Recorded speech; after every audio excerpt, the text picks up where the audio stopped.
लेकिन दोस्तों, हमारा नागरिकता जो भारत की नागरिकता है उसके बारे में पढ़ा रहा हूँ। और इससे पहले मैंने आपको 2 वीडियो अपलोड कर दी हैं और आज तीसरा वीडियो है।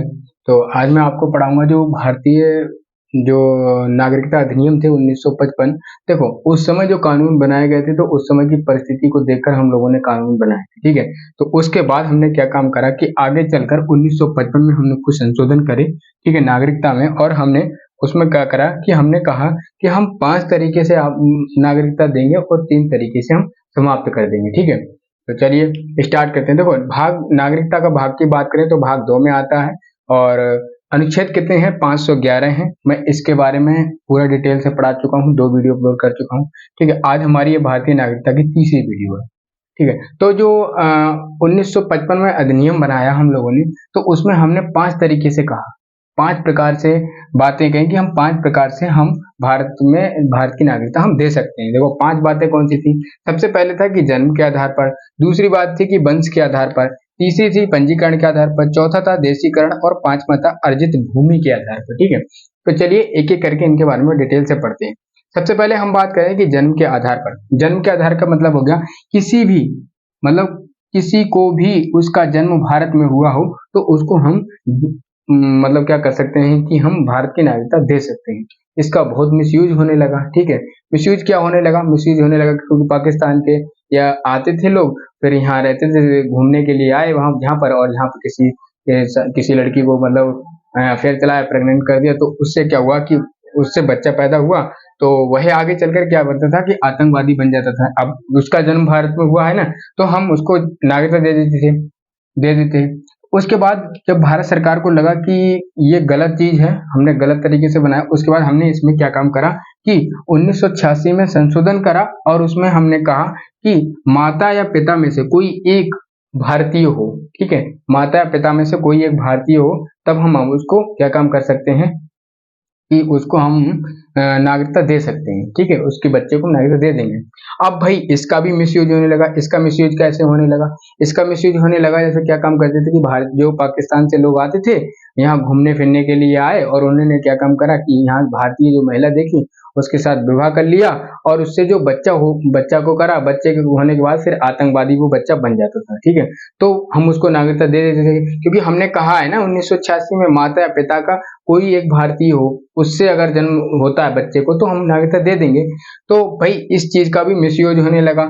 फिर हमने क्या काम करा कि आगे चलकर 2003 में एक संशोधन करा और उसमें कहा कि जो माता या पिता हैं उन दोनों के वैलिड डॉक्यूमेंट होना चाहिए। माता या पिता का वैलिड डॉक्यूमेंट का मतलब हो गया कि ये नहीं कि आप घूमने के लिए आए या पढ़ने के लिए आए, आपने क्या काम करा यहाँ बच्चा कर लिया, ठीक है, तो गलत बात है ना। तो उसमें से क्या होना चाहिए कि आपकी नागरिकता खुद होनी चाहिए भारतीय, ठीक है, तब आपको मिल सकती है। आपके पिताजी की जो माता या पिता में से कोई में से एक की भारतीय नागरिकता हो, उनके वैलिड डॉक्यूमेंट्स हो, तब हम उनको नागरिकता दे देंगे, ठीक है। ये तो रहा जन्म के आधार पर। दूसरा शब्द क्या कहता है? दूसरा कहा कि वंश के आधार पर। वंश के आधार पर मतलब हो गया कि हमारा जन्म, हमारे माता पिता क्या है, भारतीय हैं, वंश है, ठीक है, वंश से हम रह रहे हैं तो हमें नागरिकता वंश के आधार पर मिली है। उसमें कहा कि पिता को जो वंश होगा वो पिता को मूल्य माना जाएगा, ठीक है, पिता के ऊपर ही वंश चलेगा। जैसे मान लो पिताजी अगर भारतीय आपके हैं तो आपको जो उनका बच्चा है तो उसको नागरिकता मिल जाएगी क्योंकि उसके पिताजी भारतीय हैं। तो इस बात का फिर वही विरोध होने लगा। महिलाएं थी, महिलाएं विरोध करने लगी क्योंकि महिलाओं को क्यों नहीं मानते हो, महिलाओं के आधार पर क्यों नहीं दिया जाएगा। तो इसको हमने फिर जन्म जो वंश के आधार पर था हमने फिर संशोधन करा 1992 में। उसमें कहा कि माता या पिता, वंश होगा वो दोनों के आधार पर चलेगा या माता या पिता के दोनों के आधार पर चलेगा। उसमें कहा गया कि अगर आपके माता या पिता दोनों कोई में से एक भारतीय हैं तो उनको भी नागरिकता, उनके बच्चों को नागरिकता मिल जाएगी, ठीक है, वंश के आधार पर। 1992 में इसको संशोधन कर दिया गया, माता पिता दोनों में से किसी एक को, मतलब एक भी रहेगा तब भी मिल जाएगी, ठीक है। तीसरा प्रकार क्या था? तीसरा प्रकार था पंजीकरण द्वारा। पंजीकरण के द्वारा मतलब समझते हो? क्योंकि पंजीकरण का मतलब हो गया कि एक आप पंजीकरण करोगे ना, रजिस्ट्रेशन करवा के और फिर नागरिकता ले सकते हो। वो कैसे ले सकते हो? वो आप जब ले सकते हो जब आप 7 साल से पहले, 7 साल तक, मतलब 7 सालें हो गई आपको भारत में रहते हुए, ठीक है, और आपने क्या काम करा कि भारत की नागरिक कोई महिला है उससे आपने विवाह भी कर लिया, तो आपको नागरिकता दे दी जाएगी। तब दी जाएगी जब सरकार की नजर में आप अच्छे व्यक्ति हो, आपने कोई मतलब देश विरोधी काम ना करा हो, ठीक है, देश के हित में काम कर रहे हो, देश को मतलब गलत तरीके से ना देख रहे हो, ठीक है, ना मतलब गलत समझ रहे हो, तो आपको सरकार समझेगी, तब आपको ये क्या काम करेगी, पंजीकरण के द्वारा आपको नागरिकता दे देगी, ठीक है। चौथा प्रकार था देशीकरण। देशीकरण का मतलब हो गया कि आप मान लो जैसे कला, विज्ञान, भारतीय भाषा, मतलब देशीकरण कहता है कि आपको तीन जो बातें लिखी हैं, इन तीनों बातों में से कोई एक भी बात आप फॉलो करते, मतलब तीनों को बात को मानना पड़ेगा आपको, ठीक है, तभी आपको भारतीय नागरिकता मिल जाएगी। जैसे मान लो कोई कलाकार है, मतलब गायक है, ठीक है, और वो भारत की नागरिकता लेना चाहता है, उसने क्या काम, वो 10 साल तक लगातार रह भी चुका है, 10 साल तक रह रहा है भारत में, और वो भारत की कोई एक भाषा भी जानता है, मतलब 22 भाषा में से कोई एक भाषा भी भारत की जानता है, ठीक है, और कला में तो है ही निपुण, कला या विज्ञान में अच्छे तरीके से वो परफेक्ट है, ठीक है, होशियार है, तो उसको हम नागरिकता दे देंगे, ठीक है। और पांचवा हमने कहा अर्जित भूमि। अर्जित भूमि का मतलब हो गया जैसे मान लो कल को पाकिस्तान कहे कि हम पाकिस्तान क्या काम करें कि भारत में मिल जाए, ठीक है, तो जो वहां के पाकिस्तान के लोग रह रहे हैं उनको किस बेस पे नागरिकता दोगे, तो हम अर्जित भूमि पर देंगे, ठीक है।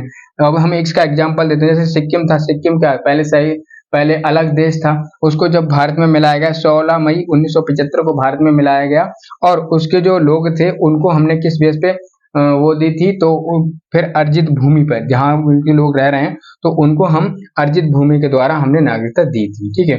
तो जो भारतीय नागरिकता अधिनियम 1955 में बनाया गया था, उसमें 5 प्रकार दिए गए थे नागरिकता लेने के लिए, और 3 तरीके दिए गए थे नागरिकता खोने के लिए, ठीक है, मतलब समाप्त करने के लिए। 3 तरीके कौन से थे? त्याग पत्र देना, अगर आपने दूसरी देश की नागरिकता प्राप्त कर ली तो आपको त्याग पत्र दे दिया जाएगा, मतलब आपकी नागरिकता खत्म कर दी जाएगी, ठीक है। बर्खास्त का मतलब हो गया कि दूसरे देश के बारे में, जैसे मान लो पाकिस्तान और हिंदुस्तान में युद्ध चल रहा है और आप पाकिस्तान के नारे लगा रहे हैं, तो आपकी नागरिकता छीन ली जाएगी, या कोई बड़ा प्रधानमंत्री वगैरह राष्ट्रपति हैं उसके विरुद्ध मतलब गाली दे रहे हैं आप, तो भी आपकी क्या होगी कि नागरिकता बर्खास्त कर दी जाएगी, ठीक है। वंचित का मतलब हो गया कि गलत तरीके से आपने नागरिकता ले ली है, ठीक है, तो भी आपकी नागरिकता छीन ली जाएगी, ठीक है, ये तरीका हो गया।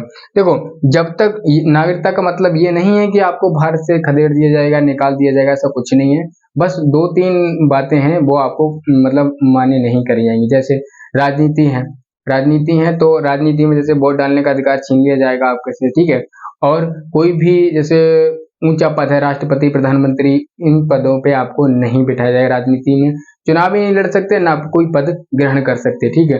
तीसरी बात है, क्योंकि जो लोग हैं जैसे नौकरी वगैरह लेना चाहते हैं तो सरकारी नौकरी नहीं ले सकते, ऊंचे कोई पद पर नहीं बैठ सकते, इन बातों से आपको अगर नागरिकता नहीं है तो आपको ये बातें नहीं दी जाएंगी, बाकी आपको घूमने की आजादी है, घूम सकते हो, ठीक है, और ये सब रहा, ठीक है। तो मैंने आपको जो संशोधन भारतीय नागरिकता संशोधन 1955 में बनाए थे उनके बारे में पढ़ा दिया।